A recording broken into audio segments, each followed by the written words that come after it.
Hey, what's going on, everyone? So, let me play around with the sound a little bit. Okay, go. Okay, I'll just wait for a little bit for some people to jump in and then we'll kind of go from there. Go.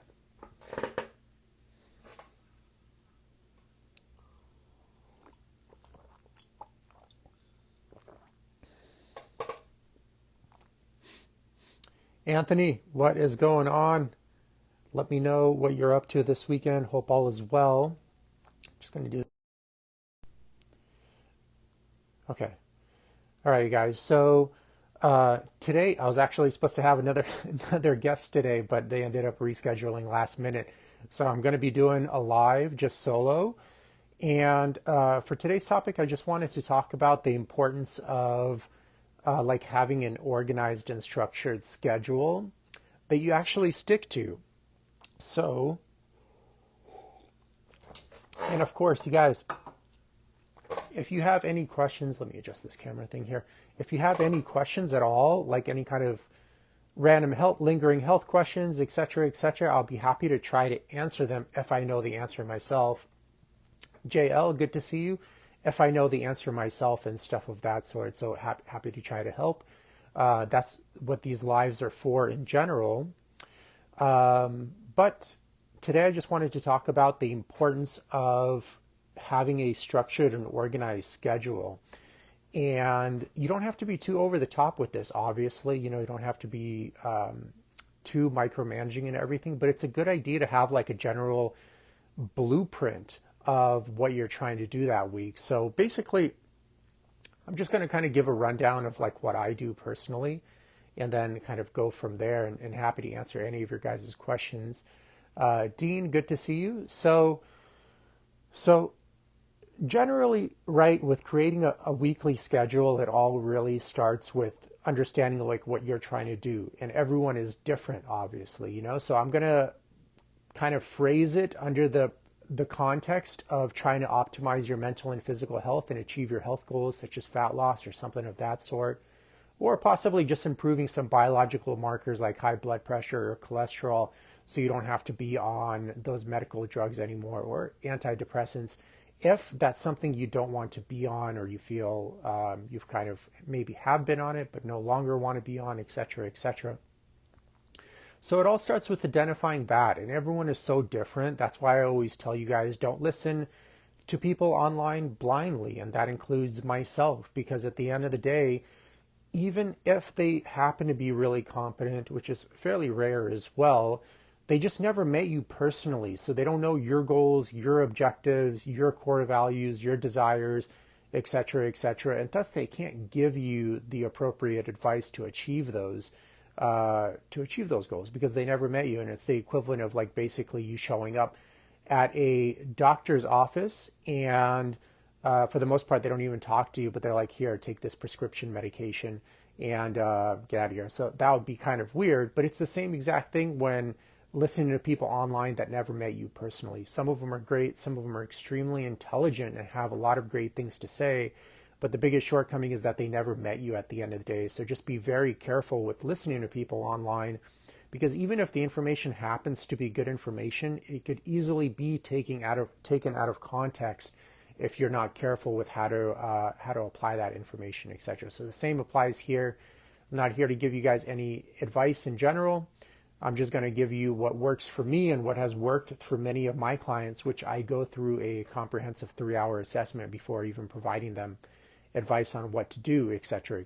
So I thoroughly get to know what they're trying to accomplish and then give them a realistic blueprint of what would need to happen and stuff of that sort. So like, presuming you actually have identified your core values and what you're trying to accomplish, it's important to kind of set out a schedule in terms of how to objectively and predictably do that. So one thing you can do in the morning is, like on Sunday, is set up a weekly schedule for the week. Like you could do this on an Excel sheet, or if you like to write stuff down more, you can do this in a notebook as well.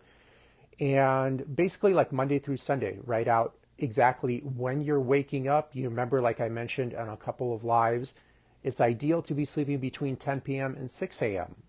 because your body repairs itself physically from 10 p.m. to 2 a.m. and mentally from 2 a.m. to 6 a.m. So right there, you already know that ideally during those times, you don't want anything scheduled or anything booked, right? So that's about 8 hours out of the day gone. So you're left with really 16 hours. Your free available time is between roughly 6 a.m. to 10 p.m. And if some of you, for example, have like a racing mind or what's referred to as a monkey mind, or even in more extreme situations, psychologically induced chronic insomnia, you'll need to strategize on when you actually need to be in bed. Because oftentimes if it takes you a little bit to fall asleep and you're getting to bed at 10 p.m., but you're actually falling asleep at 11 p.m., you're losing like a good hour of physical repair time per week, or you're losing a good hour of physical repair time per day, which is equivalent to about 7 hours of lost physical repair time per week, which is quite monumentous, and a lot of people wonder why they never recover from their workouts, or why they happen to gain muscle, but then it kind of disappears fairly quickly. They're not able to hold on to it in a sense, et cetera, et cetera. And so it's important to have that scheduled in there. And that's going to be subjective and very variable from person to person. Some people, they get to bed and they go to sleep right away, but some people need a little bit more time. So if you're in that a little bit more time category, you ideally want to be going to sleep at, let's say 9 p.m. You want to be in bed already. And ideally not under like fluorescent lights, but moreover like an Edison light, and stuff of that sort, and possibly like reading a book instead of being cruising around on your phone, etc., etc. And that way you're already like firmly sleeping at 10 p.m. and then getting up at 6 a.m. So you're really getting that honest 8 hours of sleep. It doesn't need to be super perfect every single day, but at least, 5 to 6 days out of the week, it should be around that. Especially if you're in like 30s and 40s and happen to be very physically active and looking to actually really optimize your results in the gym or your physical fitness activity, whatever that may be. Because at the end of the day, you're going to need that physical repair time. And it's not going to happen if you're losing like an hour or 2 hours of sleep every single night, which is accumulative to about 7 to 14 hours of sleep lost per week.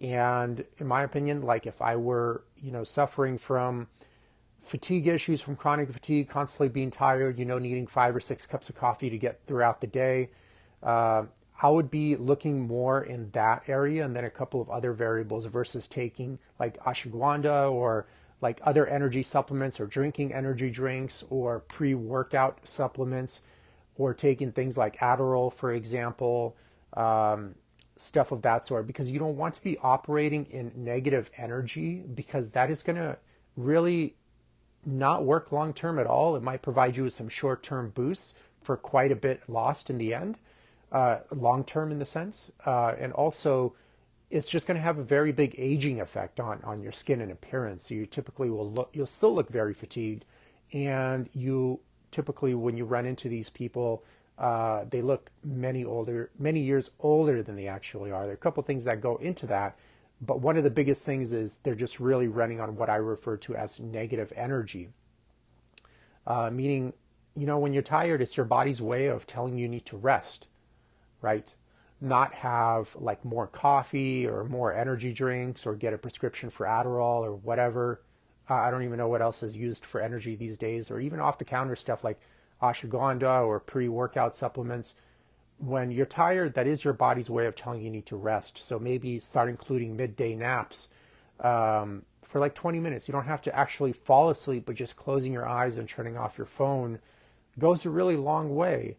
And also look at those hours of sleep. Are you genuinely sleeping between the hours of 10 p.m. and 6 a.m.? Like honestly sleeping between those hours and stuff of that sort. Evaluate it from there.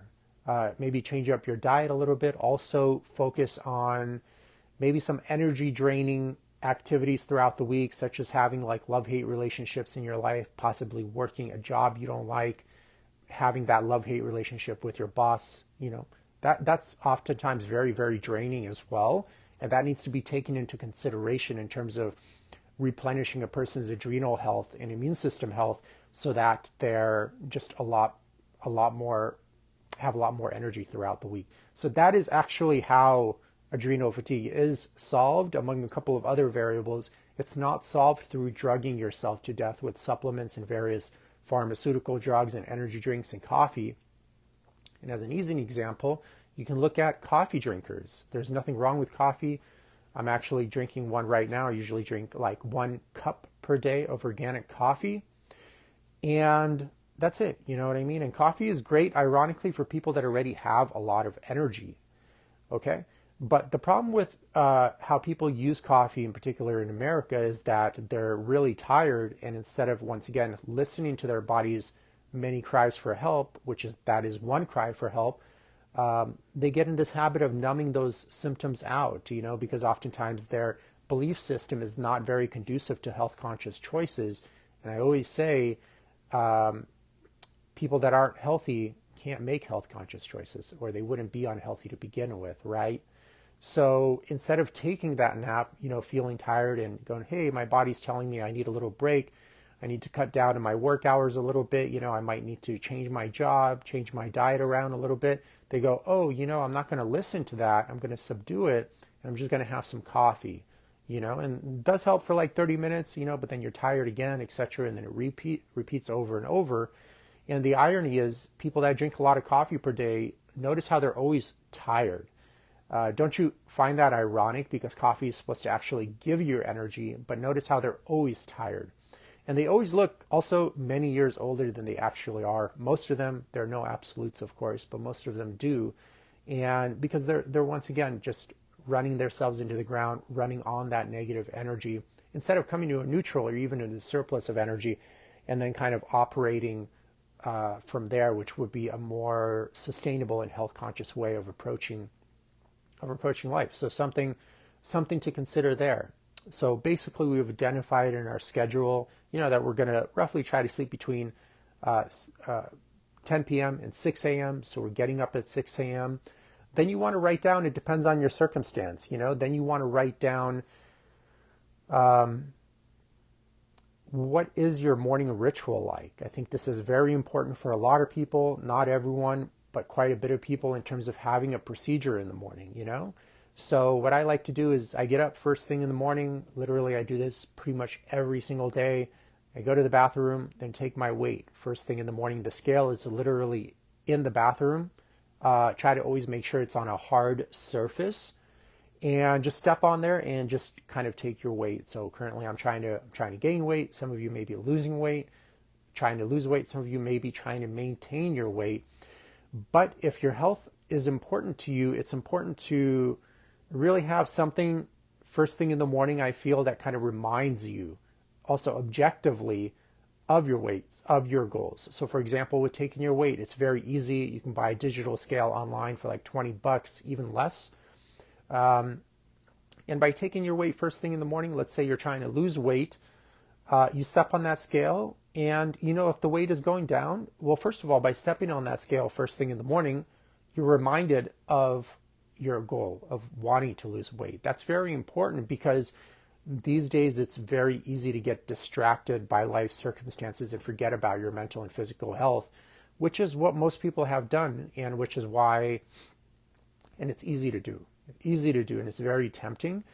And it is why 9 out of 10 Americans right now are metabolically unhealthy, and close to 75% of the population is either overweight or obese, which is a sign of a lot of like mental and physical distress in a person's life, manifesting itself visually in their kind of excess fatness, etc., etc. So by stepping on the scale, not only are you reminded first thing in the morning about what you're trying to do and to put yourself first, you're actually also given objective data on how your behaviors and decisions during the day or during the week impact your weight as well, which is very important, right?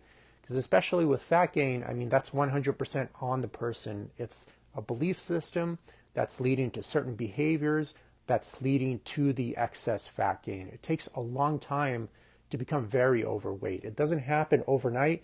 And it actually, ironically, and I got this from my friend Warren Williams, and it totally clicked in my head when he said it, it takes a lot of money, time, and effort to become overweight. It does. And that's the irony of it. You have to, how much money do you have to spend on all that processed food, which is very expensive, especially when you consider ounce per calorie of the cost of that food.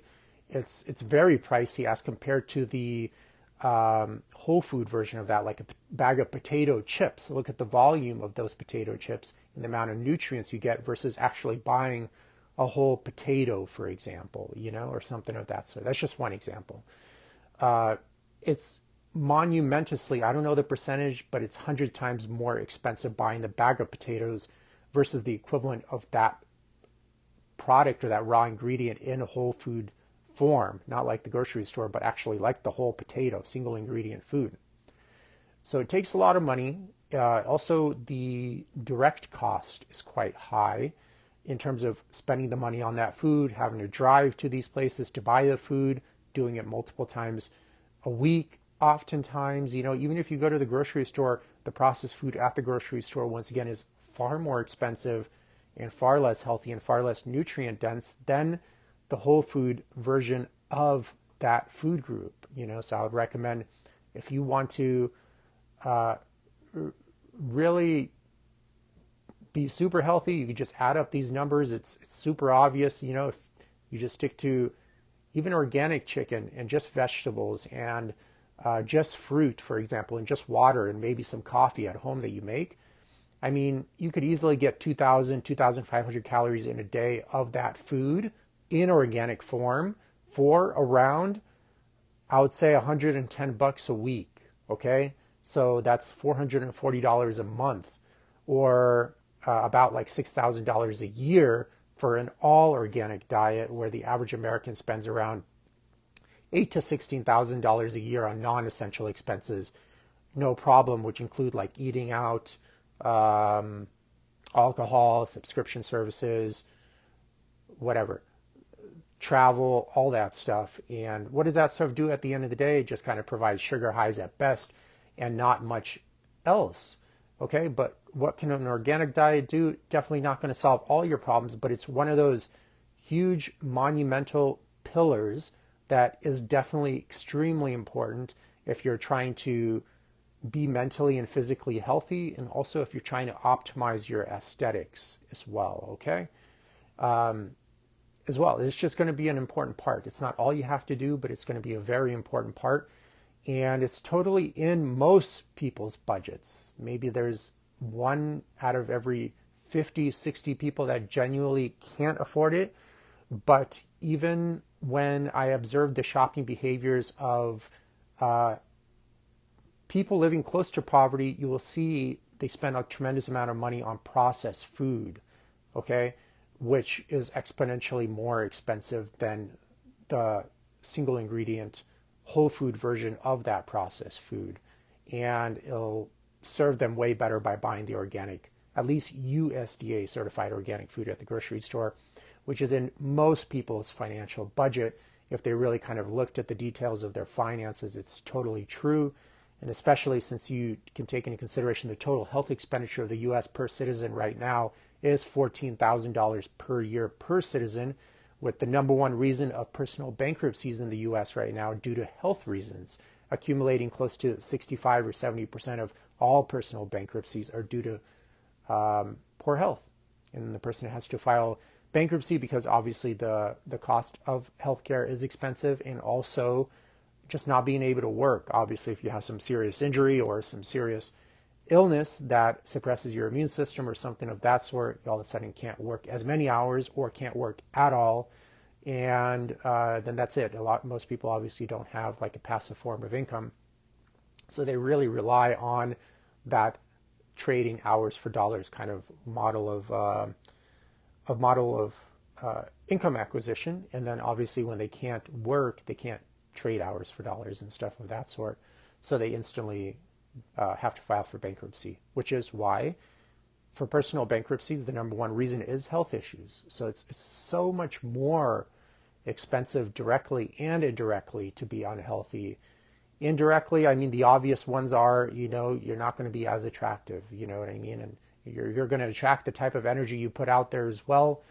And that's just how it is, it's just how the rules are, and that's it. So, but having said that, we're going back to the schedule. We're basically sleeping between 10 p.m. and 6 a.m. And then we're setting up our morning routine. So remember, I get up first thing in the morning, go to the bathroom, take my weight first thing in the morning. That weight helps remind me of what I'm trying to achieve, which may be different than what you're trying to achieve, but you could use that number to gauge objectively at what you're trying to achieve, at least have some kind of objective measurement. And it also, once again, helps correlate objectively how your behaviors impact your weight and thus impact your goals, etc., etc. Okay. Another thing you can do is I take a tally also on it. I just made an Excel spreadsheet and I do it through my phone through Google Sheets, but just have my weight. So I enter in my weight. How is my sleep? I enter in the quality there. Even things like how's your digestion? I enter in the quality there, etc. But you can enter in whatever you want or whatever your goal is. Okay, just as long as you're kind of seeing it every day and getting those mini reminders, especially first thing in the morning as your day begins, you'll be thinking about it all day as well. So something you can do.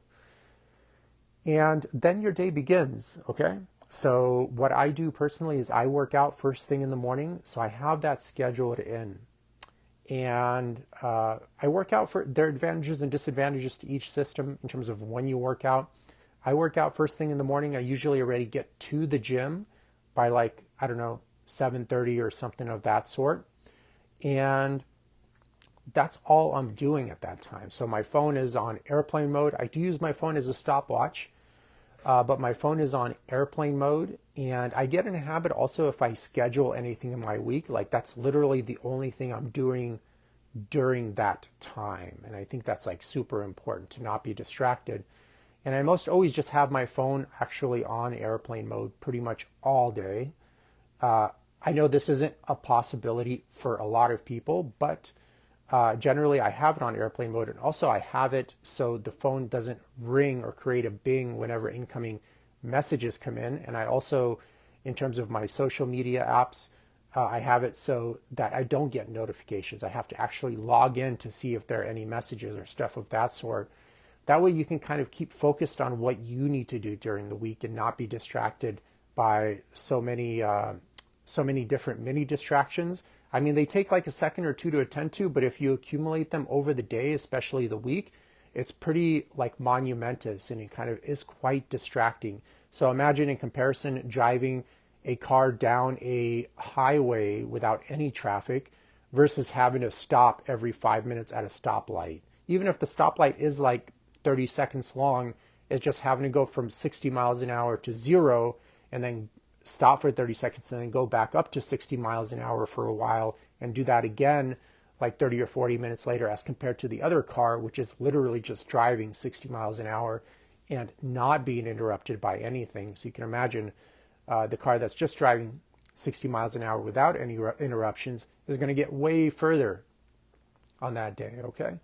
And a lot of those interruptions really, once again, don't add that much value to you, like cruising around social media and stuff of that sort. Often just acts as kind of people what they do to kind of numb themselves out, oftentimes to dissociate from maybe a fast-paced lifestyle that's too fast-paced. But once again, cruising around online also doesn't let you relax either. David, good to see you. Hope all is well. I see a couple of other people. Joe, Gus, Cynthia is in the house. Ray, Dean, JL, Anthony, good to see you guys. But et cetera, et cetera. So the importance of really staying focused and regimented during the week, not to the extreme, but at least having some kind of routine going on. You know what I mean? So you're not a mess. For some people too, having a predictable routine could be a great stress reducer as well. Joel, hey Joel, good to see you, man. Thought you disappeared for a while. Could be a great stress reducer as well because it's more predictable and you know when the pieces are moving, especially if that structured week schedule is very reflective of your core values, et cetera, et cetera. Lisa, good to see you. I'm going to get a little drink, get some coffee, and then continue. So guys, and the reason I work out in the morning, first thing in the morning, is because it's done. So that's it. You don't have anything to worry about the rest of the day. And that's just what works for me. It may not work for everyone, etc. The disadvantage of working out in the morning is it does take your central nervous system a bit of time to wake up after 8 hours of sleep. So you might not be able to optimize your lifts first thing in the morning and stuff of that sort. I've kind of learned to adapt to it over the years, but again, maybe as compared to working out midday, maybe I could lift a lot more. Who knows? It's not something that really bothers me though, but I like to work out first thing in the morning because it's done, and I feel it really helps with consistency as well because it's out of the way, and no matter what comes up during the week, it doesn't matter because you already finished your workout and you're ready to go and stuff of that sort. Another plus about working out first thing in the morning is I would go work out, I would come home, I would eat a meal, I would take a shower, and then I take like a 20 or 30-minute nap. And then I begin my day. And I promise you, you'll feel really refreshed and very energetic. At least I do during the week if you kind of had some type of similar setup where you take a quick nap before you actually begin your work day, which is huge, right? And stuff of that sort. So I obviously only work 2 days a week. I only do like a Monday and Tuesday. So my schedule would be then I'll start doing my client calls from like 12 or 1 to about like 8 p.m. on Monday, and the same thing on Tuesday. And then I'm pretty much off the rest of the week and stuff of that sort.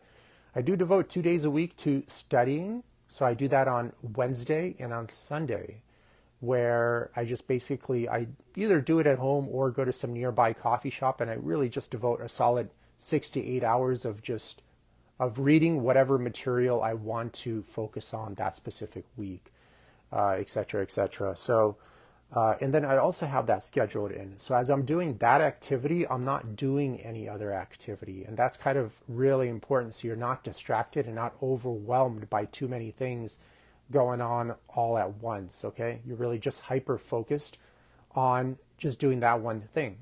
And you ironically get more things done that way, and also just feel way less overwhelmed by having to have constant distractions in your life and stuff of that sort. So generally, too, you want to try to structure your meals in the week. So, like I have it right after my workout, I eat a meal. Then it doesn't really matter how many meals you eat, I feel. I just do like the standard 3 meals a day and a shake, and that works for me. And but some of my clients, they do like 2 meals a day. I don't really have anyone do 1 meal a day. It just depends on their style and their lifestyle. In terms of fat loss, there really is no reason to don't be too obsessed about eating 30 meals a day. It's not going to make a difference between eating 1 meal to like 30 meals a day. It's all going to be the same as long as you get the appropriate amount of calories and macronutrients in within a 24-hour window. In particular, for weight loss, you would need to be in a slight deficit. It doesn't need to be anything crazy. For weight gain, you would need to be in a surplus, and therefore maintenance, you would need to be in a maintenance calorie range, weekly average calorie range, that is. So stuff of that sort, and that's kind of scheduled in. And then 1 day or sometimes 2 days during the week, it really depends on that week. I really don't do anything, I either play games or just hang out with my partner or something of that sort. And that's pretty much it. So that's my schedule. Of course, your schedule is going to vary and differ depending on your goals. I like to have my schedule really lined up and aligned with how the central nervous system has ideally evolved to function. And I've spoken about this on various other lives. So you can check out those videos. If you need help with finding the link, just shoot me a message and I'll send it to you. But that's it, I keep it simple. I don't overcomplicate life, and that's just how I like it. It could be different from you. So Alex, Joel, good to see you. Lisa, good to see you as well. Okay, so that's what I wanted to cover today, you guys. Just the importance of actually writing stuff down. Being first of all, to have a meaningful schedule, you got to be very clear on your core values and your goals, right? And then once you are clear on that, then try to build out a schedule that lets you accomplish those goals, or if those goals are already in existence, lets you actually live out those goals throughout the week on a consistent basis, right? And stuff of that sort. So hope everyone is doing well, and take care.